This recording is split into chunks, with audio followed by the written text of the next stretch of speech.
रावण मरा क्यों? वैसे तो आतताई का वध निश्चित है, क्योंकि जो जैसा कर्म करता उसे भोगना पड़ता, कर्म प्रधान है। और आप अत्याचार करोगे तो मरोगे ही मरोगे, मरना सबको है, पर मरने की गति होगी दूसरी, दुर्गति से मरोगे। मरने भी दो प्रकार के, सुगति दुर्गति। पूज्य महाराज जी आचार्य जी यहां से पधारे बनारस से, अगर आपके प्राण बनारस में निकले तो सुगति, आपका मृत्यु सुधर गया। और रामायण में अगर कोई हमसे पूछे कि रामायण में मृत्यु किसकी सुधरी, तो रामचरित्र मानस में दशरथ जी की मृत्यु सुधरी।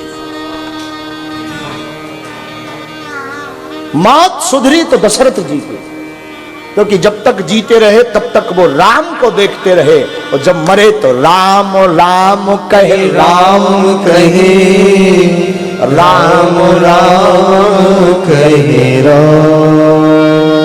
मरे तो दशरथ जी 6 बार राम राम कह करके सुरधाम को चले गए। रावण का विनाश अभिमान में हुआ। रावण की वरना सोच बड़ी ऊंची थी। कोई रावण से पूछता था कि तुम करोगे क्या, तो रावण कहा कहता था कि हम भविष्य में स्वर्ग के लिए सीढ़ियां बनाएंगे, स्वर्ग के लिए। मानो रावण कहना चाहते हो कि स्वर्ग के लिए फिर सत्कर्म का प्रयोजन नहीं करना, एक एक राम राम राम राम कहते जाओ, स्वर्ग पहुंच जाओ। रावण का सपना था स्वर्ण में सुगंध हो, सोने में, रावण का सपना था। शायद रावण जीता होता, जिंदा और दिन रहा होता, तो ये कर पाता, सोने में सुगंध। और ये तो गलती कर गया रावण को, ये काम तो कर देना चाहिए था, कम से कम किसके घर में कितना है वो बसाई तो देता।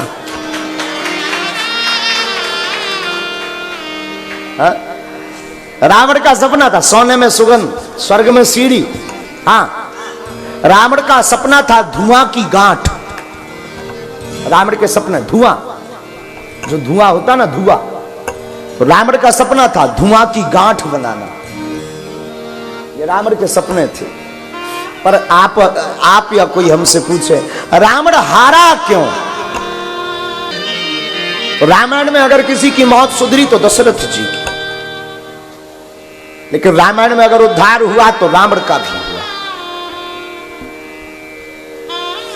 और बात वही बात पुरानी है कि रावण हारा क्यों, रावण इतनी जल्दी मरा क्यों।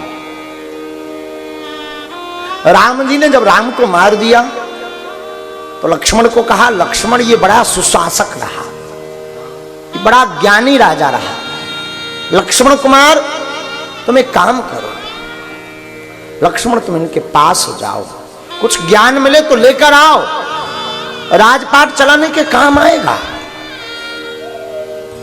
इसकी नीति काम आएगी, जाओ। हमने सुना, लक्ष्मण जी गए। लक्ष्मण जी पहुंचते हैं, रावण लेटा हुआ है, और लक्ष्मण जी सिरहाने जाते हैं, और सिरहाने कहते हैं कि रावण हमें कुछ ज्ञान दो। लेकिन एक बात तो रही इस रावण में, जिया भी शान से हो, मरा भी शान से। हाँ, एक बात तो रही इसमें। लक्ष्मण कुमार सिरहाने करें तो रावण कुछ बोला नहीं, तो राम जी ने कहा, अरे लक्ष्मण कुमार ये तब बोलेंगे जब तुम चरणों के पास जाओगे, क्योंकि एक राजा है, ये ब्राह्मण है, उपदेश हमेशा चरणों में बैठ करके लेना चाहिए, ज्ञान हमेशा चरणों में बैठ करके लेना चाहिए। हमसे कई लोग पूछते हैं कि महाराज जी आप लोगों को कुर्सी क्यों नहीं डालते। आज की ही चर्चा हम आज, और टंडन जी जब आ रहे थे, हमारा ध्येय और कुछ नहीं, किसी का अपमान करना हमारा ध्येय नहीं। कुर्सी ना डालने के पीछे केवल कारण इतना है कि आप किसी संत महंत गुरु की गद्दी के चरणों में बैठोगे, उनके चरणों पर बैठोगे तो ज्ञान प्राप्त होगा, बराबरी में बैठोगे तो अभिमान प्राप्त होगा। अब ये बताओ आप पाने क्या आए, ज्ञान या अभिमान। किसी महापुरुष के चरणों में बैठोगे तो ज्ञान प्राप्त होगा, महापुरुष के बगल में बैठोगे तो अपमान प्राप्त होगा।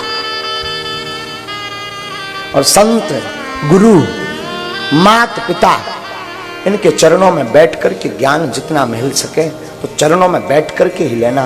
भाग्यशाली होते हैं वो जिन्हें माता पिता, गुरु और संत के चरण नसीब होते हैं।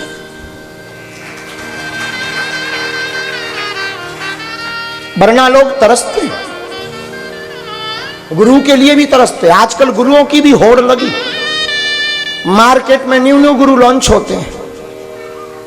एक गुरु जाता नहीं, 4 गुरु बन्नक तिलक के लगाकर प्रकट होते हैं। किसी का लंबा तिलक तो किसी का खड़ा, कई तो हमारे जैसे लंबा 2.5 एकड़ का प्लाट पोत लेते हैं। हाँ, गुरुओं को भी भरमार है और चेला भी कम नहीं। एक चेला हमारे पास आया, दीक्षा लेनी, हमने कहा लो, क्या दिक्कत है, हम तो देने ही बैठे।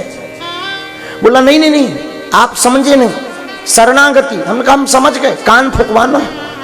हाँ, लेकिन जब हमने उसके चेहरे की तरफ ठीक से देखा तो 16 गुरु पहले ही बदल चुका था। 7वें नंबर पे हमारी ड्यूटी लगी थी। हमने कहा 16 को तो ताप लिया, अब हम ही बचे तो मैं संसार में। बोले गुरु जी दरअसल वो मन के नहीं थे तो हमने छोड़ दिया। हमने कहा लुगाई थोड़ी है जो पकड़ता रहेगा और छोड़ता रहेगा। गुरु है, गुरु तो एक बार पकड़ा जाता फिर छोड़ा नहीं जाता जब तक कल्याण ना हो जाए। इष्ट और गुरु, बाप एक होता है, बाप 17 थोड़ी होते, बाप तो एक होता है। उसी प्रकार गुरु भी एक होता है, उसी प्रकार इष्ट भी एक होता है। जिनका बाप, गुरु और इष्ट एक होता है उनके पास ही विवेक होता है। अनुसरण सबका करो, सुनो सबकी, प्रणाम सबको करो, बंदन सबको करो, मानो सबको।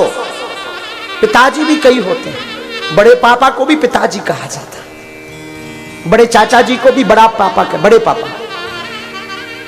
बहन के ससुर को भी पापा कहा जाता है, अपने पिताजी को भी पिताजी कहा जाता, पर पिता तो एक है। उसी प्रकार गुरु एक होना चाहिए, कहना अनेक को चाहिए। मानो सबकी, गुरु एक ही हो, स्वीकार एक का करो। तो रावण अपने आप का बहुत अद्भुत आदमी था। रावण का क्या कहना, बुरा मत मानना, रावण को खा गया अभिमान। रावण ने झुकना नहीं सीखा, और मैं प्रार्थना करूं अपने जीवन काल में आप झुकना सीखो।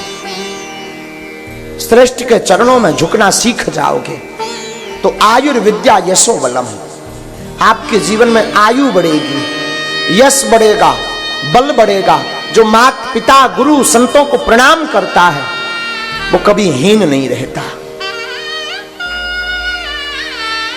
वो कभी निर्बल नहीं रहता। और शायद एक चौपाई आपने हमारी सुनी हो, पर हमारी एक प्रायोगिक चौपाई है। आप अगर जीवन की जंग लड़ रहे, आप अगर चुनाव की जंग लड़ रहे और पराजय नहीं होना चाहते तो मेरी इस चौपाई को अपने जीवन में अपना लेना, इस चौपाई को अपने जीवन में उतार लेना। गोस्वामी जी की इस चौपाई को, इस चौपाई का संपुट लगा करके रामायण का पाठ करवा लेना।